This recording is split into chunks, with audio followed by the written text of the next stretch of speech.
जय हिंद। देखिए इस वीडियो में समझते हैं कि संबंध बनाते समय पुरुष का जो स्पर्म होता है कि महिला के अंदर किस तरह से प्रवेश करता है और कितने कठिनाई से एक बच्चे का निर्माण होता है। तो सबसे पहले समझते हैं आखिर संबंध बनाया कहाँ जाता है। तो देखिए सेक्स का मतलब होता है जनन करना। अब जनन कैसे होता है, तो जब दो लोग मिलते हैं तब वो भी अपोजिट जेंडर के लोग। अब उसके विषय में थोड़ा समझते हैं। है क्या है, इसे बोलते हैं फीमेल जनन, और है क्या है, इसे बोलते हैं मेल जनन। तो जब मेल और फीमेल आपस में सेक्स करते हैं तब जाके एक बच्चे का निर्माण होता है। थोड़ा उसके विषय में समझते हैं। समझिए, है क्या है गोलका को हम बोलते हैं टेस्टिस। क्या इसे हम टेस्टिस बोलते हैं। टेस्टिस के अंदर क्या बनता है, तो स्पर्म बनता है। क्या होता है, इस तरह से ये स्पर्म होता है। अब स्पर्म बाहर कैसे आता है, तो बेस डिफरेंस नस के माध्यम से। इसे हम बोलते हैं बेस डिफरेंस, क्या बोलते हैं, बेस डिफरेंस नस बोलते हैं। अब टेस्टिस से क्या होता है भैया, स्पर्म निकलता है और बेस डिफरेंस नस के माध्यम से कहाँ जाता है, तो देखिए जाता है समाइनल वेसिकल में।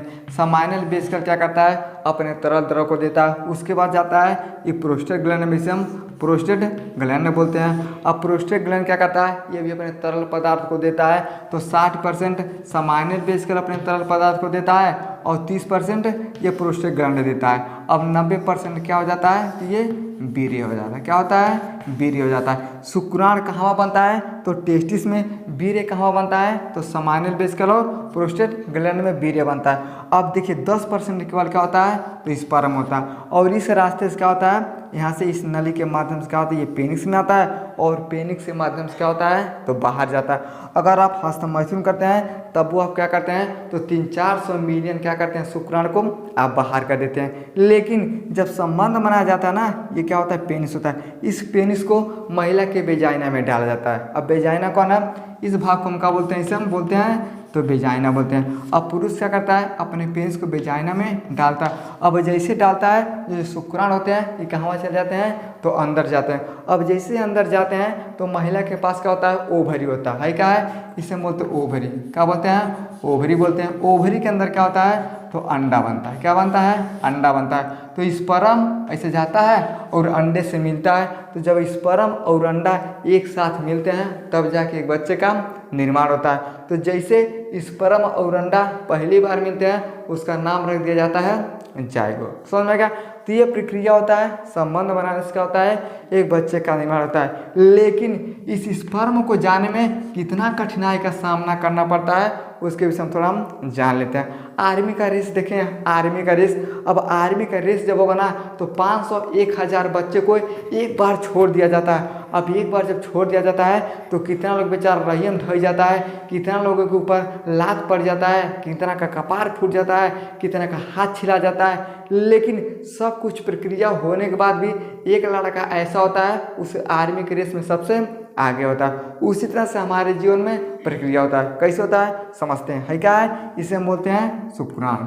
क्या बोलते हैं, शुक्राणु बोलते हैं। तो समझिए, जब एक बार मेल और फीमेल शारीरिक संबंध में आते हैं, सेक्स करते हैं, तो कितना स्पर्म बाहर निकलता है, तो 300 मिलियन से लेके 400 मिलियन क्या होते हैं, एक बार में इस तरह से शुक्राणु निकलते हैं। अब 300 मिलियन 400 मिलियन अगर बच्चा पैदा हो जाएगा तो पता चलेगा पाकिस्तान से बड़ा एक देश बसा देगा। लेकिन इतने शुक्राणु जाने के बावजूद भी केवल एक ही शुक्राणु क्या करता है, तो अंडे से निषेचन करता है। अब कैसे करता है, तो समझिए, ये सब क्या होते हैं, तो सब के सब ना एक साथ भागते हैं। लेकिन उनमें सबसे आगे एक ठोरा होता है। कौन है, समझिए। है क्या, देखिए इतना लोग हैं लेकिन सबसे आगे है ये है बेचारा, इहो भाग रहा है और है सब भी क्या रहे हैं, तो भाग रहे हैं। इस सबसे आगे जा रहा है और ये सब क्या कर रहे हैं, उसको दौड़ा रहे हैं। ये सब सोच रहे हैं ये सब आगे चला जाएगा तो सबसे पहले बच्चा बन जाएगा। ये सब क्या करें, उसको पीछे दौड़ा रहे हैं। अब पीछे से दौड़ा के अगर इससे हुआ जाएंगे ये बेचारा पीछे हो जाएगा, और जब पीछे हो जाएगा तो ये फर्टिलाइजेशन नहीं कर पाएगा। अब लोगों को देखिएगा, कौन आदमी अच्छा से कमाएगा ना, तो 10 लोग खींचने वाले रहेंगे, ससुरा खिंचा जाएगा तो हम आगे चल जाएंगे। उसी तरह से ये होता है। तो हमारे जीवन में जब हम नहीं आए थे तब से हमारे जीवन का प्रक्रिया शुरू होता है। जब लोग आगे बढ़ते हैं तो खींचने वाले आ जाते हैं। उसी तरह से ये बेचारा आगे भागता है और उसे लोग दौड़ाते हैं, दौड़ाते रहते हैं, भागते रहता है, दौड़ाते रहते हैं, भागते रहता है। अभी भागते भागते कहाँ जाता है, तो ओवरी के अंदर जो अंडा बनता है उसके पास। अब समझिए इसके अंदर क्या अंडा है, सबका है, समझिए। तो अंडा है। क्या हो गया बाबू? तो अंडा हो गया। अब जैसे जाता है स्पर्म ना तो कहता है कि हम हिलेंगे हम हिलेंगे। ये क्या करता है? सन सन सन ऐसे मुड़ी कैले जाता है। देखिए यहाँ पे भी सबसे आगे है। क्या है? सबसे आगे। अब जैसे जाता है ना तो हचाक से क्या होता है? अंडे से मिलता है। अब जैसे अंडे से मिलता है तो उसका जो पूंछ होता है ना, इस तरह समझिए, अब घुस गया। अब जैसे घुसता है उसका जो पूंछ होता है ये टूट जाता है और इसका मुंहवर क्या होता है? तो अंडे के अंदर मिल जाता है। अब जैसे मिलता है तो वही सब क्या करते हैं? देखते रहते हैं, खोजते हैं, हमों कहीं घुसी हमों कहीं घुसी। लेकिन अंडा के अंदर जाने का केवल एक ही रास्ता होता है, वो रास्ता ये वाला स्पर्म चला जाता है। लेकिन ये सब क्या करते हैं? जब थक जाते हैं खोजते खोजते तो कितना लोग वहीं पे मर जाते हैं, कितना लोग अंदर जाते ही मर जाते हैं, कितना लोग डरा के मर जाते हैं। ये तो अब अंदर चला गया, अब हम जाइए नहीं पाएंगे, तो कितना लोग वहाँ पे मर जाते हैं। लेकिन जवान स्पर्म अंदर घुसल रहता है। अब जैसे ये अंदर जाता है ना तो जब बाहर निकलता है उसका नाम रख दिया जाता है भ्रूण। उसे हम क्या बोलते हैं? तो भ्रूण बोलते हैं। अब ये भ्रूण जब बाहर आता है ये फिर भागने लगता है। तो कितना लोग तो भैया मर जाते हैं और कितना लोग इंतजार करते हैं किसका? इस भ्रूण का। अब जैसे भ्रूण फिर भागने लगता है, ये सब क्या करते हैं? फिर पीछे पीछे दौड़ाते रहते हैं। ये भागता ये सब दौड़ाते हैं, भागता ये सब दौड़ाते हैं। अब जैसे जाता है बच्चेदानी के पास तो बच्चेदानी क्या करता है? देख जाता है, कहता है कौन आवता। अब जैसे उसके पास भ्रूण जाता है बच्चेदानी का मुंह उठ जाता है। अब जैसे बच्चेदानी का मुंह उठता है ये भ्रूण क्या होता है? अंदर प्रवेश करता है। अब जैसे अंदर प्रवेश करता है बच्चेदानी का मुंह तुरंत क्या होता है? बंद हो जाता है। तो जैसे मुख बंद होता है तो जितना बेचारा दौड़ाता है सब ये जाके वहाँ जुगनवा लड़ के मर जाता है। कहता है अब हम नहीं कहीं जा पाएंगे। तो समझिए जैसे भ्रूण बच्चेदानी के अंदर प्रवेश किया तो जितने शुक्राणु होते हैं इसको दौड़ाते हैं, ये बेचारे जब अंदर नहीं जा पाते हैं ये सब क्या होते हैं? तो वहाँ पे मर जाते हैं। और वही बच्चा कहाँ हो जाता है? तो यूट्रस में। यूट्रस कौन है? इसे हम बोलते हैं गर्भाशय। क्या होता है ये गर्भाशय होता है। अब इसी गर्भाशय में बच्चा कितना दिन रहता है? तो 9 महीना। अब 9 महीने के बाद क्या होता है? तो ये बाहर आता है। बाहर कैसे आता है समझिए। है क्या बाबू? ये बच्चा है ये बाहर आता है। तो जैसे बाहर आता है तो सबसे पहले किसका मुंह खुलता है? सर्विक्स का। इसे हम क्या बोलते हैं? तो ग्रीवा बोलते हैं। अब ग्रीवा का मुंह खुलता है, उसके बाद क्या होता है? ये वेजाइना होता है। क्या होता है? इसे हम योनि बोलते हैं। तब क्या होता है? योनि का मुंह खुलता है और बच्चा आसानी से क्या होता है? ये बाहर चला आता है। तो इतना प्रक्रिया होता है एक बच्चे को पैदा होने में। बहुत क्या करता है? बहुत ज़्यादा ये संघर्ष करता है, भागते रहता है। इससे बहुत सारे लोग क्या होते हैं?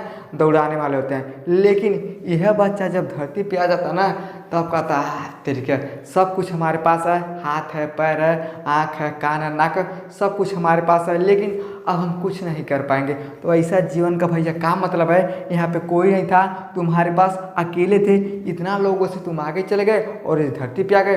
अब बोलते हो कि हमारे पास कुछ नहीं है। उस समय तुम्हारे पास कुछ भी नहीं था चलने के लिए, ना तुम्हारे पास साइकिल था, ना मोटरसाइकिल था, ना बस था, ना ट्रक था, ना टेम्पू था, कुछ भी नहीं था तुम्हारे पास। लेकिन फिर भी तुम उस रेस में सबसे आगे थे। पता है कहाँ आगे थे? क्योंकि तुम्हें कुछ करना था और धरती पे जाना था। उस समय तुम्हारे पास ना कोई माँ, ना बाप, ना भाई, ना बहन, तुम्हारा हाथ पकड़ने वाला कोई नहीं था, तुम्हें समझाने वाला ना ही तुम्हारे पास कोई दोस्त था।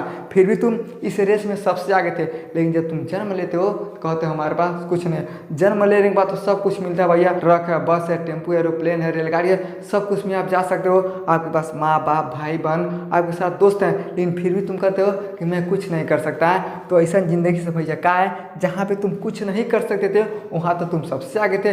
अब जब कुछ कर सकते हो तो बोलते हो कि मैं कुछ नहीं कर सकता। तो समझिए ये हमारा क्या था भैया? इस तरह से हमारा जीवन था, बहुत ही कठिन था। अब तो ससुरा बहुत आसान है, लोग अपने क्या करते हैं? मंजिल को पाते हैं। इस समय मंजिल को पाना बहुत ही कठिन था। क्यों था? क्योंकि आपके पीछे बहुत लोग थे, लेकिन अब आपके पीछे भैया कौन है? आप खुद अकेले हो। आप अकेले अब जीवन को संघर्ष नहीं कर पाते हो, लेकिन इस समय तुम्हारे पास इतने लोग थे फिर भी तुम सबसे आगे थे। लेकिन अगर आपको संघर्ष करना है इसके विषय में सोचिए। जब आप कुछ नहीं थे तो आपने बहुत यात्रा किया, लेकिन अब जन्म लेने के बाद कहते हो कि मैं कुछ नहीं कर सकता, हालांकि आप सब कुछ कर सकते हैं। समझ में गया?